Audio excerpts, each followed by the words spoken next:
एक भिक्षुक ने सारा जीवन एक मंदिर के बाहर बैठ के भिक्षा मांगी। एक दिन कुछ ऐसी घटना घटी, उसको 2 करोड़ की लॉटरी लग गई। लॉटरी लगी तो सबने कहा कि भैया इतना पैसा आ गया तो इस पैसे का करेगा क्या? बोले मैं मंदिर बनवाऊंगा, भगवान का एक भव्य मंदिर का निर्माण करवाऊंगा। सब बोले वाह वाह वाह, क्या सोच है, क्या बढ़िया सोच है भैया। पैसा आया, लोग कहते हैं हम घर बनवाएंगे, गाड़ी बनवाएं, इसका सोच देखो मंदिर बनवाएगा, वाह बहुत बढ़िया भैया, जय जयकार होने लगी। बोले सुन तो लो पूरी बात। बोले मैं मंदिर बनवाऊं, क्यों? पूरा जीवन मैंने इस मंदिर के बाहर बैठ के जब जब भीख मांगी दूसरे भिखारी आके डिस्टर्ब कर देते थे, भगा देते। अब मैं अपना स्पेशल मंदिर बनवाऊंगा और वहां अकेले बाहर बैठ के भीख मांगूंगा, किसी को घुसने नहीं दूंगा, किसी को आने नहीं दूंगा। अब भैया भिखारी तो भिखारी रहेगा, उसकी सोच ना बदलेगी। अब हाँ देखो क्या बढ़िया हंसी आई ना हमें, क्या बढ़िया जोक सुनाया, पर यही काम हम भी तो करते हैं। बताओ, बिहारी जी के मंदिर गए, डीजल पेट्रोल फूंक करके पंजाब से, श्री राधारमन जी गए, ऊंची अटारी वारी के पास गए और वहां जाके क्या मांग रहे? भगवान धंधा ठीक चलवा दो। भगवान ऐसा नहीं हो रहा, भगवान कहेगा तू जन्मों जन्मों का भिखारी ही रहेगा। ऐसे द्वार पर आया है जहां तो प्रेम की धारा बहती है, जहां भक्ति का अंबार लुटाया जाता, और वहां भी अभी तुझे यही मांगना है? वहां भी अभी तुझे बस दुनिया ही याद है, संसार ही याद है। यहाँ तो आकर के रो के कह दे प्रभु दुनिया बहुत देख ली, संसार के धक्के बहुत खा लिए, अब दुनिया नहीं चाहिए, अब कछुनाथ न चाहिए मोरे, अब संसार नहीं चाहिए, अब संसार बनाने वाला चाहिए, जिसने दुनिया बनाई है वो चाहिए। दुनिया का बनकर देख लिया, कान्हा का बनकर देख जरा, हरि नाम में कितनी शक्ति है, इस राह पे चलकर देख जरा। दुनिया का बन लिए ना, संसार के ही तो रहे आज तक हम। रिश्ते किससे बनाए हमने? संसार से बनाए। अच्छा ये मत समझना, अचंबा देखो, आपका तो पता नहीं, पर कभी कभी हम तो जब अकेले होते हैं एकांत में तो आती है ये बात कभी मन में। अचंबा देखो, आज जो हमारे इतने प्रिय है ना, ये तो हमारे लिए इतने प्रिय हैं, इनके लिए तो हम जान दे दें, प्राण दे दें। पिछले जन्म में ये कहाँ थे, हम कहाँ थे, पता भी नहीं था, और अगले जन्म में भी कहाँ जाएंगे, ये कहाँ जाएंगे, हम ये भी ना पता रहेगा। पिछले जन्मों के रिश्ते इस जन्म में साथ आए नहीं, ये वाले आगे जाने वाले नहीं। इस जन्म में जबकि लगता ऐसे कि इनके बगैर तो हम जी नहीं सकते, ये ना रहे तो हम तो जी ना पाएंगे, पर हम जिए, पिछले जन्मों में भी जिए, नए रिश्ते थे, नई पहचान थी, इस जन्म में नए रिश्ते, नए पहचान मिल गई, अब इसको परमानेंट समझ डाले।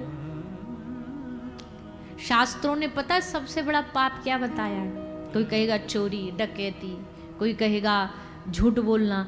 शास्त्रों ने सबसे बड़ा पाप बताया इस शरीर को मेरा समझना, ये सबसे बड़ा पाप है, और इससे जुड़े रिश्तों को परमानेंट समझना। भैया आधार कार्ड है, इस जन्म में ये आधार कार्ड मिला है, अगले जन्म में फिर नई नेशनलिटी, नया नाम, नया गांव, नया सरनेम, नाम बदल जाएंगे,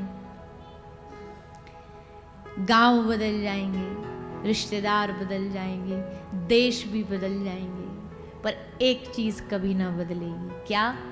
मैं भगवान का था, मैं भगवान का हूँ, और मैं हमेशा भगवान का रहूंगा, ये रिश्ता कभी नहीं बदलेगा। ये पशु योनि में भी चले गए ना, तब भी ना बदलेगा, तब भी किसी से हमारे रिश्तेदार नए मिल जाएंगे, पर ये वाला रिश्ता तो सेम टू सेम रहेगा, ये पुराना ही रहेगा। तो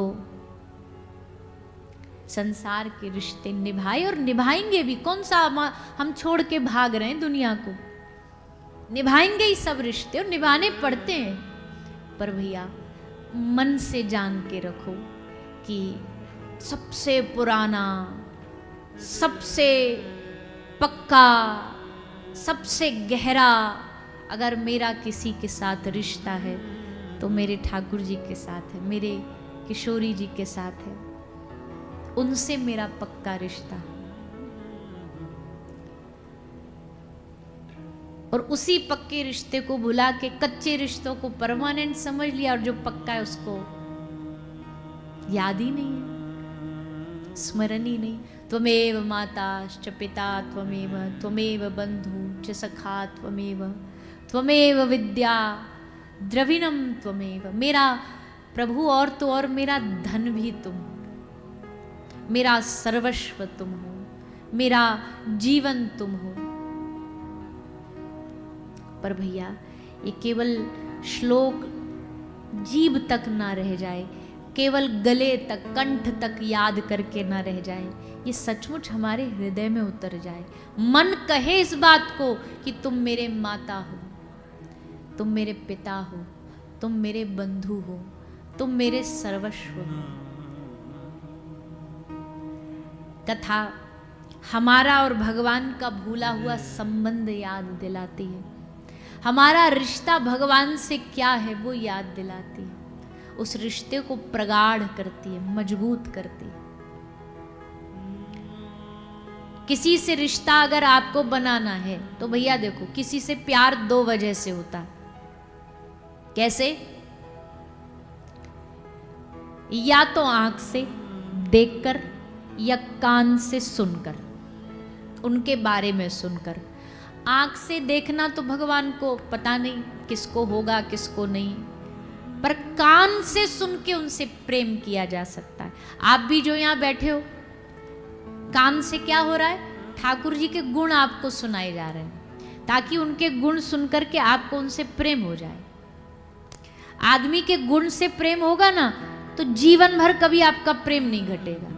स्वरूप से प्रेम होगा तो कुछ समय बाद स्वरूप तो डल जाएगा, फीका पड़ जाएगा, पर गुण से प्रेम होगा तो वो गुण का प्रेम आपको अंत तक वैसा ही प्रेम बना रहेगा। ठाकुर जी का प्रेम, अच्छा अब लोगों में एक एक क्वालिटी होती है, किसी का रूप अच्छा होता है पर गुण अच्छे नहीं होते, किसी का गुण अच्छा होता है तो रूप अच्छा नहीं, रूप अच्छा है तो स्वभाव अच्छा नहीं।